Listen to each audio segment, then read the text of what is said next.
Welcome to the Main Street Gamers video podcast, number 5, This Week in Gaming. I'm Chris Ingalls. And I'm Taylor Davis, a.k.a. Costly Davis. And I'm Derek Ashbrenner, all but epic. This week, we will be discussing, actually a really slow news week, so the news this week is, I got some good stuff though. First thing out of the can is, LeBron James was allowed to choose the soundtrack for NBA 2K14, because he's on the cover this year. Some of the interesting selections he made. Phil Collins, In the Air Tonight. Oh my god. Eminem, Not Afraid. Oh, that's a real. And one of the Main Street Gamers' favorite, Drake, Started from the Bottom. So I was wondering, so last year they let Jay-Z pick the music, and this year it's LeBron. The bottom, now what you? Does that encourage or discourage you guys from buying a game?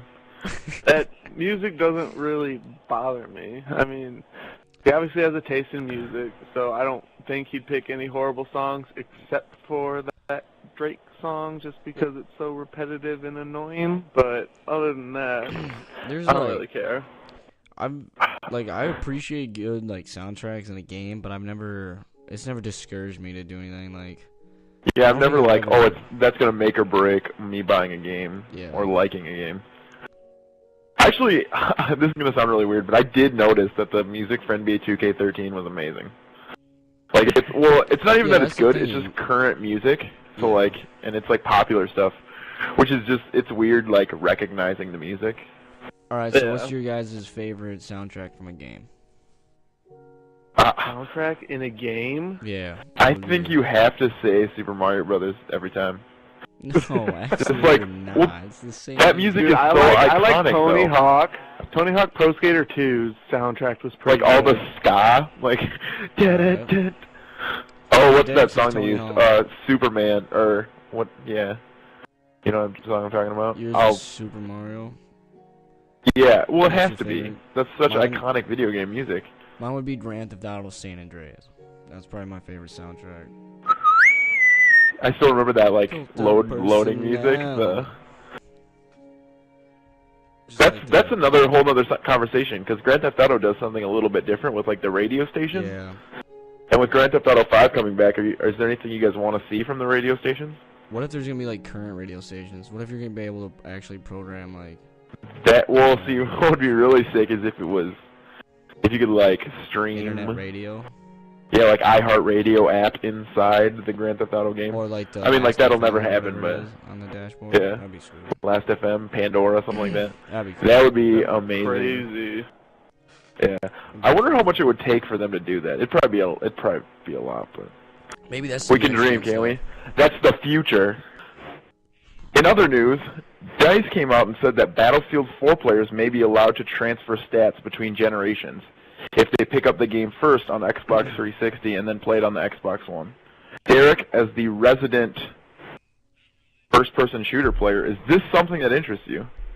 Not really, because I don't care that much about my kill death and what other people think about my kill death, but for the really competitive players who are trying to be MLG or try to get into the pro gaming world, that'll probably have an effect on them. They'll probably like that, because if they're doing really good on 360, they don't want to restart on Xbox One and have to try and work up to what they already had. So some people like it, the really try hard people that are into it will like it, but just people that play it for fun won't really care. I guess that's fair. If you're super hardcore about it. Another thing they said that might be possible is transferring a save file, in the story mode, which I think is a really cool idea. Yeah. But I don't know if anyone's super excited to start this. Who's doing that? Who's starting the story mode on one console and then playing it on the Who loves Battlefield so much that they have to get it the day it comes out and then buy it again for the next gen console? Why wouldn't you just wait? If you can't beat it by the time it comes out on Xbox One, just turn off your Xbox and never play it again. Seriously? That's ridiculous. Unless something happens where it's all my Xboxes blew up, but I have my save file. I'll just wait till I buy an Xbox One. I guess that would be nice in a sense. If you lose your data or like lose your hardware, I guess. I don't know. I do think.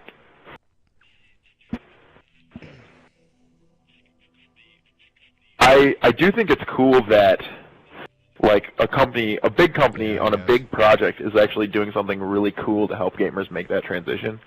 Because like we've talked about this before, how the transition from Xbox to Xbox 360 was not a very smooth one. So like anything game developers can do to help make that smoother is really cool.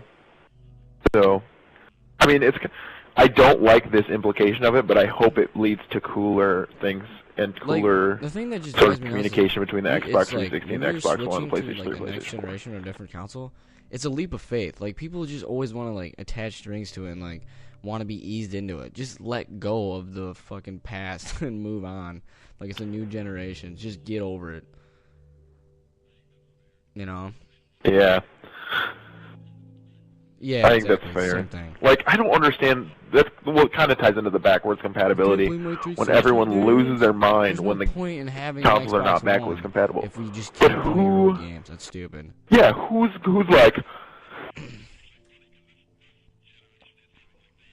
Well, which is actually funny because this generation is having like that one game where but Grand I'll Theft keep Auto the is 360 probably forever. something we're gonna want to play Why? into December, but. Is that And if you That's have, just you can route your looking at this 360 man. into your I don't think Xbox it's gonna One, happen. so I don't know what the problem is. Yeah, No, it's for your well, TV box, not oh, your no. Here's Xbox what they're doing. 360. It's like an HDMI in and out. There's like Why don't I know? But yeah, why but would it you could just- play that's just an anything. Like extra that's just a HDMI video cable you're feed. connecting Like to there something else should to be no put right on problem. Your TV. You're still gonna have to use your 360 controller. It's just video out. I know, but Oh my I God. could like have my Xbox going, my Xbox One I going, don't know. and use all like the If you- functionality of like the side apps Alright, and stuff yeah. while If I'm it playing works, my then- 360. It's If gonna it work. works, then We'll do try it. it, but it's gonna work. I'm just letting you know It's gonna right work. now. He's that confident that it will work. Well, No. it makes so much sense. Yeah, it'll be really cool because you can use the side apps. Okay, in other news, a petition has surfaced to bring Grand Theft Auto 5 to the PC. And I was wondering what you guys thought about that. Well, I know we immediately say, like, oh, don't care because we don't play PC games, but Like it's a GTA big 4 market, finally and made it it's to kind of PC, weird that right? Rockstar hasn't Yeah, man. confirmed that it's coming to. The only people want a reason for that to happen is because Yeah. people want to mod the shit Yeah. out of it. That's the only reason they give a crap. Which I'm totally cool with watching mods. I know, but why I do you don't think know, maybe because Rockstar doesn't Probably do because it? they're busting their ass just to get Like, it why out do you for think they do the delayed release? PS3. It's gonna be a huge game, you know, and I'm sure they would sell more That's copies fair. on a The work. 360 and a I mean, I'm PS3 sure it version takes. than just a Yeah. PC version. I don't know. I'm sure they have a good reasoning behind it.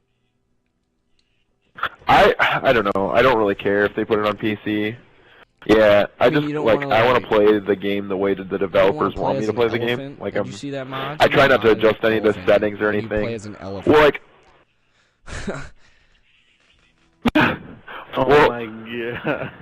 the coolest one I've ever seen was the Back to the Future one, where you could like go in time and like you could get in the DeLorean as Marty McFly, and if you got it up to 88 miles an hour, it would take you back in time, and like all the cars and buildings I've were seen the old one where fashioned you after could play that. as Iron Man.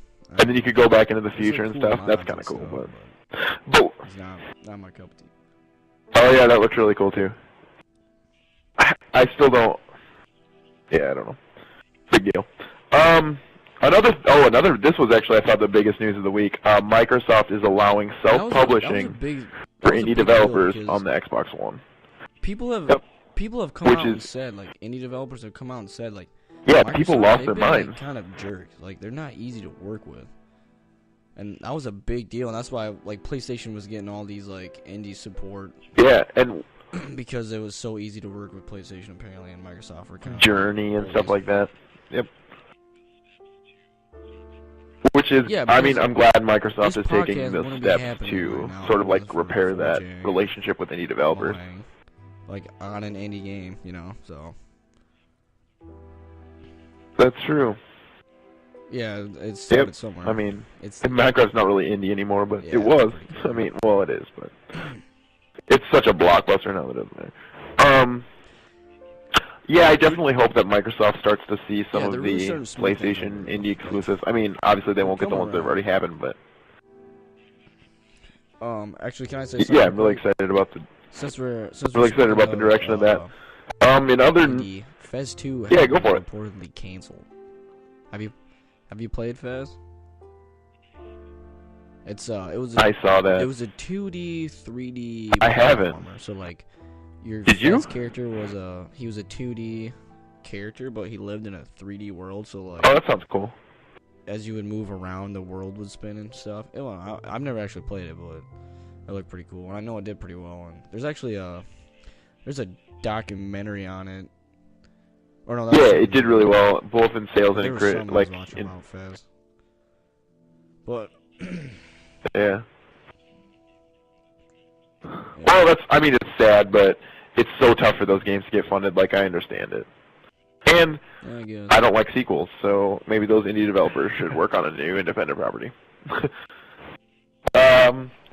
In more Microsoft news, Kinect Sports Rivals, which was actually our featured launch title last week, has been delayed to 2014. Of course, like, we obviously don't care about the game. If you want to know more about that, you can listen to last week's show. But I can't play Kinect on day one. There's no reason to play Xbox. I'm done. I'm gonna go drive my car off a bridge. There's no I can't play Kinect day one. There's no reason for me to pick it up. Well, we don't care about this news. I kind of think it's interesting that Microsoft did this because is this like sort of the first sign that they maybe rushed the exclusives? It's because they. Well, see, that's the problem. Why didn't they just put it out then? It must be terrible and not there at all. That's why it's delayed. Obviously, I would buy the shit out of the game. And they were like, absolutely, I'll buy 2 copies of that game. They're doing like gladiators and naked mud wrestling, like we talked about last week. But do you think there's any cause for concern amongst the other Xbox One exclusives at launch? It's probably because it's.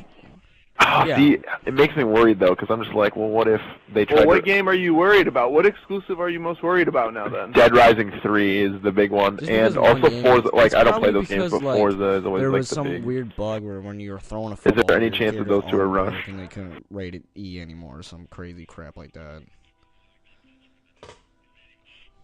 Well, I mean, it could be something like that, but I just wondered if any. I'm not too worried. That's what I saw that's what I thought when I saw it. So I wondered what you guys thought. All right, then we will move on. If Forza and Dead Rising suck, though, I'm gonna play this clip for you guys like 1,000 times.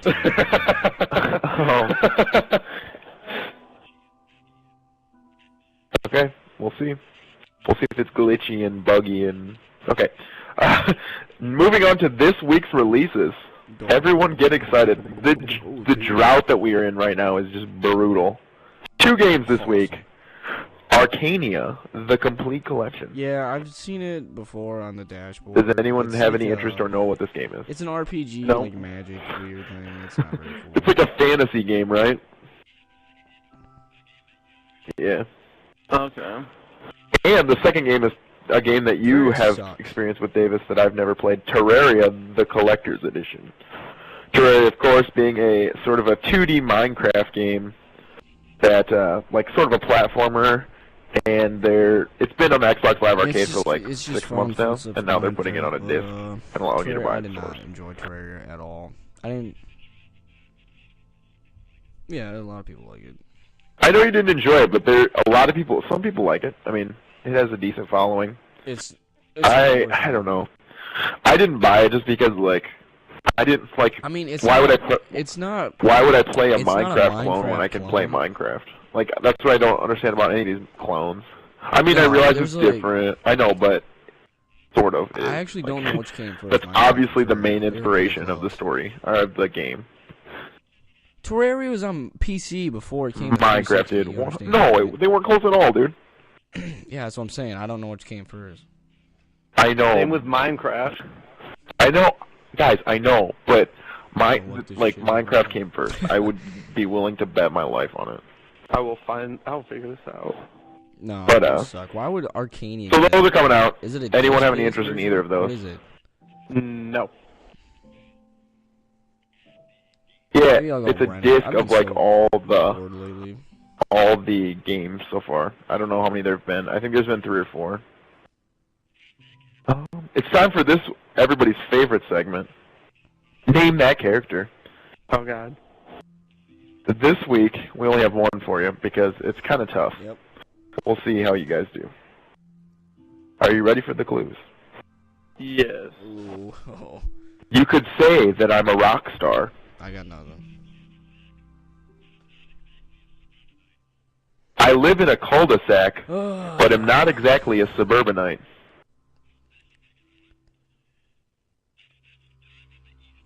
This next one might give it away. I spent some time on the East Coast, but after 5 years, What? it was time to go home.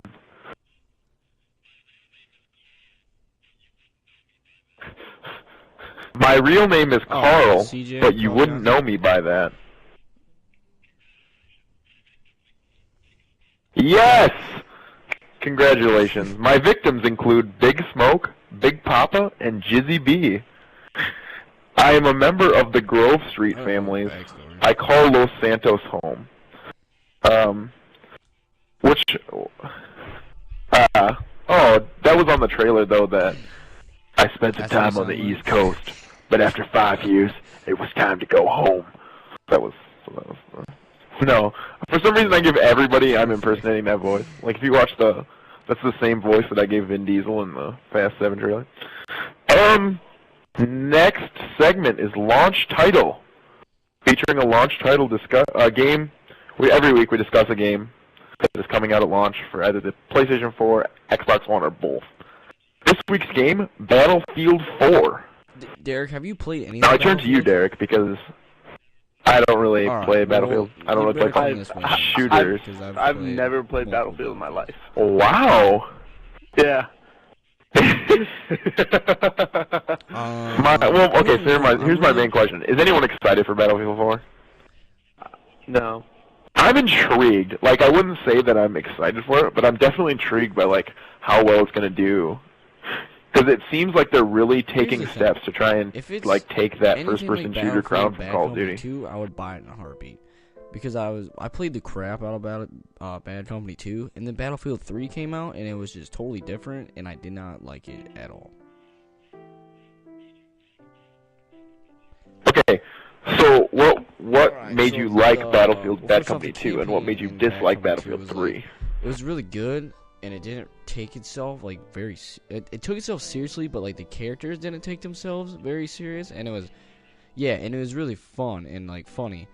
And then I actually it was lighthearted, and then the multiplayer was phenomenal. I love playing Bad Company 2 because you could start your own like squad, but then there'd still be like however many other people on your team, and the sniping on that game was perfect. Like bullet drop, everything went into effect, and I played a lot of Bad Company 2 online.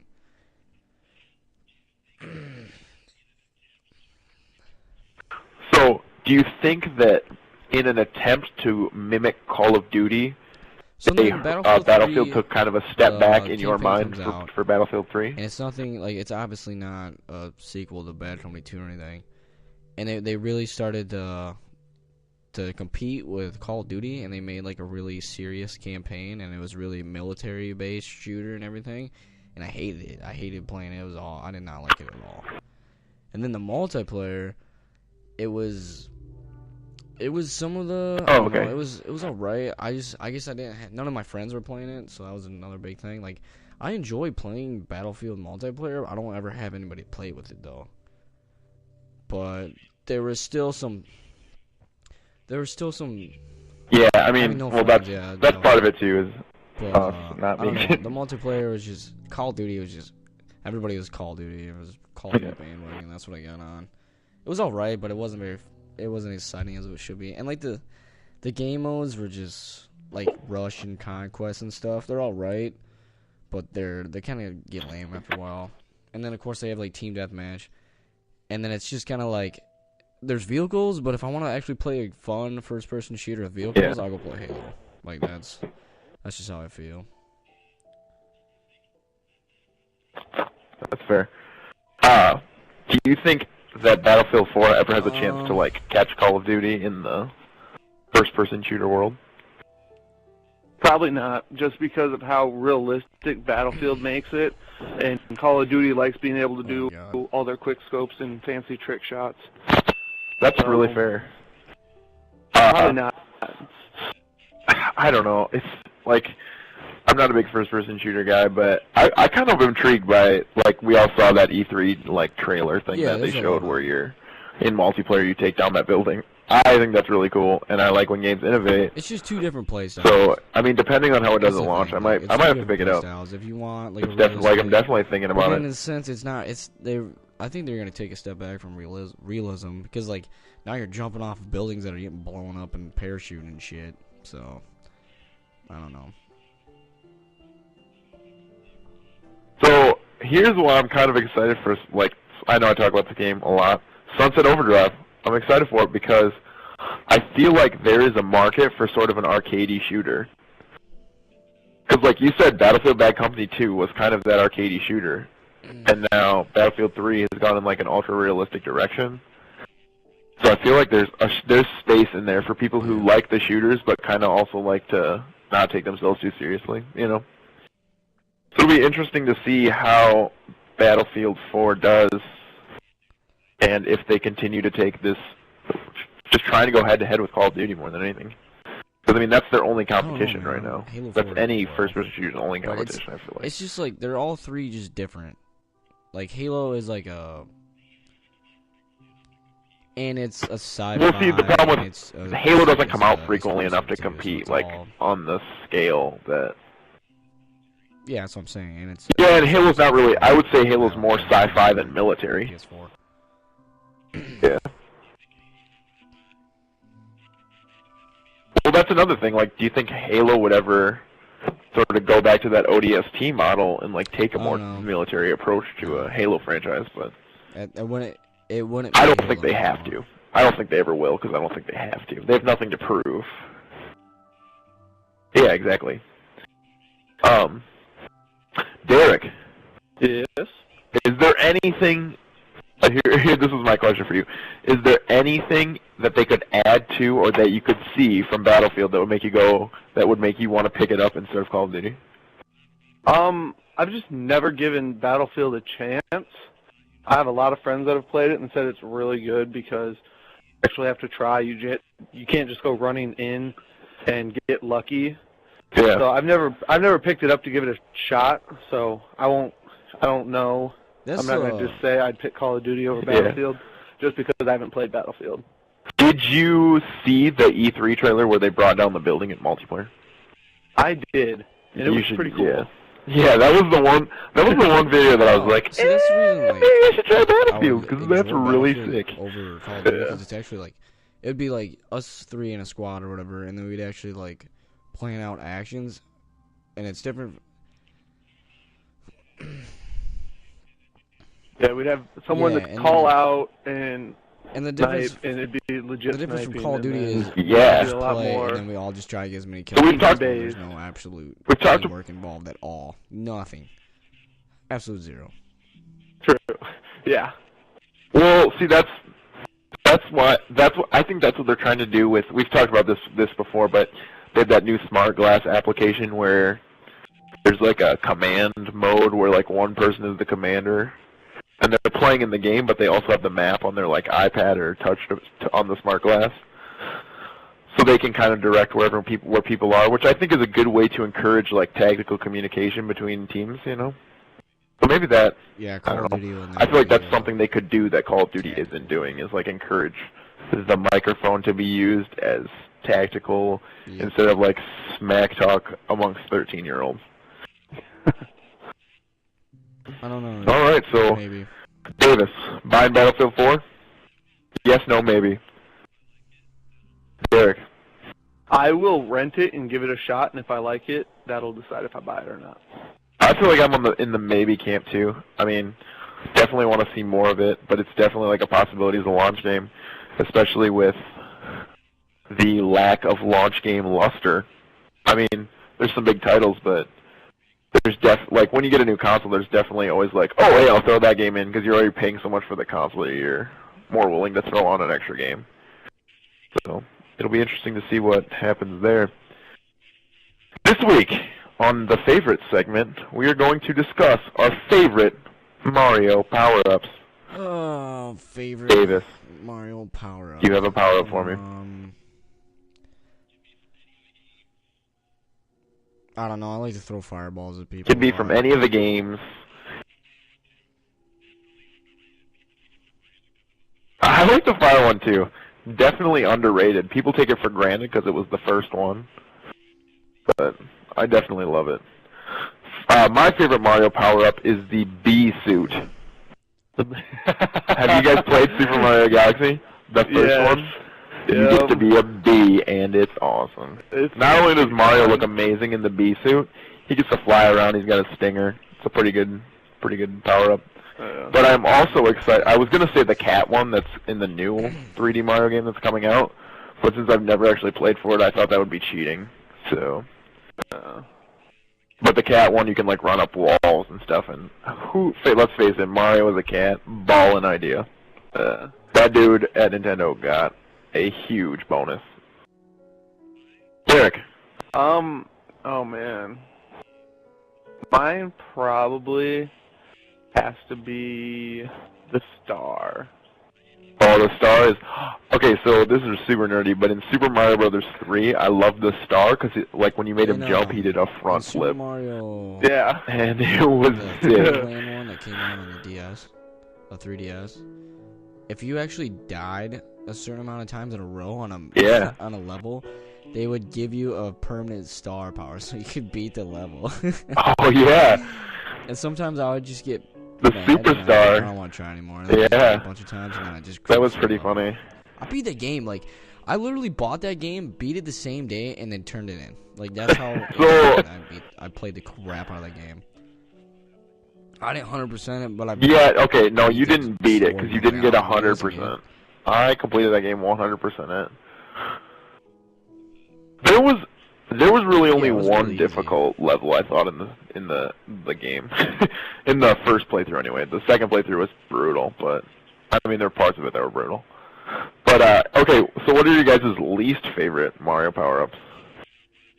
Oh god. So my least favorite Mario power-up is the blue shell. It's worthless. Oh. It makes you slower. Like, I don't Yeah. understand why anyone would want that. Like, you can do some sort of thing where if you get enough momentum going and you can press down and, like, slide in it. But Yeah. its benefits do not outweigh how terrible it is to run slower. Because, like, when I'm playing Mario, like, if I play through the game once, I'm pretty much just running the whole time. So, I don't know why they put that in there. Does anyone else have a least favorite Mario power-up? Probably that penguin power-up. Like you Oh, yeah. penguin, and like the only thing it benefited was you could lay on your belly and slide through the ice, and then you could glide for a little bit. But Yeah, well, you could also throw ice balls, but like there was another power up where you could throw ice balls, I believe. Yeah. It wasn't that great. Another one I hated was the little tiny blue mushroom. That made you like a feather. This is Tiny. tiny. With that Yeah. You could jump forever. propeller box in that game too. That you would like, and you'd have to like go down. You'd Oh, have to yeah, go those are really down frustrating sometimes. On the 3DS, that was stupid. I fucking hated that thing. Oh. And like on the Wii, you have to like shake the Wiimote, and that's really annoying. What the favorite power up I thought would be mentioned that wasn't mentioned was the Super Mario, like where you get giant, take up the whole screen on the DS, and then you just truck through everything. I'm kind of disappointed that no one mentioned that. Oh, it's pretty cool, but I figured somebody else would say it. For the final segment, we are going to do question of the week. Today's question of the week. Which game type would you like to see more of? Davis, I throw it to you. Any game? Or are we talking Game type first-person would you shooters? like to see more of? Oh, what genre? Well, no, I mean, like, what genre would you like to see more I of? want more. Like, you'd be like, oh, I want to see more sword fighting games, or just like anything. What you got? I like role-playing games, but I hate this sort of stigma around them that they must either be made for like a fantasy game or like some sort of time period game, I just like want when you're in one the past. that's Like, why can't there be a modern shit ton of role-playing gear game? that's really easy to get, and I can just totally trick out my character and just murder people. That's not really a. I'm trying to think, like, other than Mass Effect, which wasn't really. Future. Has there been like a looting RPG that's like in the future? You could say And Borderlands like 2, like when I think of probably. RPG, I think of like Skyrim because it's like. That's a lot of loot. Oh, Borderlands, but that's fair, but that's more of a. future I think loot. that's really more of a. Well, I guess it's both. Well, what I feel like is gonna happen is that they're Yeah. slowly gonna like. I feel like RPG will just kind of become part of every game. It's cool. I like You it. know what I mean? Like every game will have RPG elements. Derek, is there any game type you'd like yeah, to I see would- more of? Gonna say RPG myself, more like Final Old school, Fantasy man. 10, where Old you get school like the RPG. team of 4 and like it's turn-based. And ones that don't. Not And yeah, ones I that want more aren't old school super RPG balls games to hard, come like back. Dragon's Dogma. Ooh, turn-based. Lost. Yes. What was that? Dragon's Dogma? Kill yourself. That's the hardest game I've ever played in my Dragon's entire Dogma's life. not that hard. You know what? You know what? You know what game I really like think is a good model for what RPGs should be is Star Wars Knights of the Republic. Because like, say what you will about that game. That game is still like I started playing it the other day. It is still fantastic. Like the turn-based fighting is done so well that you don't even like realize it's turn-based for the most part. It is a wonderful game. It's a wonderful experience. What? My game type I would like to see more of Play more is puzzle games. puzzle games. And okay, but I don't want puzzle games like Say what? oh, it's like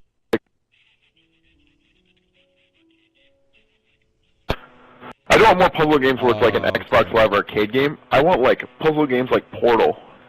And I haven't got to this one yet, but I'm really excited to play I heard Quantum that's pretty good. Conundrum, the Xbox Live Arcade game, because I've heard great things about it. No, I'm so excited for it. I just haven't got to it yet. But I want to see more puzzle games. Like I think they can be done in Did you so ever many play, different like unique ways. I find it really hard to believe What was that the game called? there's not more of It them. was oh my. When I was home this weekend, I actually found a picture of me playing Tetris when I was like 3 on the original Nintendo. There was I'm going to there's a upload game it as that soon as my mom sent sends to me, the scans it, and players sends me a about- copy. So. What was that game called? Yeah, well, yeah. What was the game called? God Ooh, damn no, it. that sounds fantastic. It was a It puzzle was, game? Dante's Inferno. Thank you, Derek. Dante's But I feel like- Inferno. Yeah. Oh, I There you didn't go. play I that one. played That was the like shit out of the game. That was so fun. There was an was achievement. sort of a to get god- six That on that was those sort of- 66 thing. hit and, like, combo. the thing about that game was Achieved there it. was there was puzzles in it. yeah, those And there was sort a of puzzle in God the of War game though that you too, had to right? walk through. Yes. Very. Okay. Like portals, basically. They were like mirrors or some shit on like different layered map, and you were like shot out, so it was like a 2D platformer type of thing now, and you had to solve this puzzle. I about tore my fucking eyes out. That was so difficult. Yeah. Oh, that's pretty cool. See, why can't there be games like that? You know what I mean? Like Portal in that sort of fashion where they're like Portal really 2 is cleverly done. I feel like there aren't enough games that are like well thought out. One of the I can't remember what game it was. I think it was like Metal Gear Solid 2 on like the Super Nintendo or Sega Genesis or whatever. There was like a boss in that game where to beat him you had to put your controller in the second control It was port. Psycho Mantis. Psycho Mantis. Do you remember Yep. that? That was like he when knew I was all a your kid. moves, knew everything, and if it Yeah, he wasn't would in the counter second everything. slot, he Yep. knew. He would But, like like- counter everything until you moved your controller to the second slot. And when I was a kid, I thought that was the coolest thing like I'd ever seen in a game. The weirdest thing is playing Metal Gear. It was Metal Gear Solid, just the first one.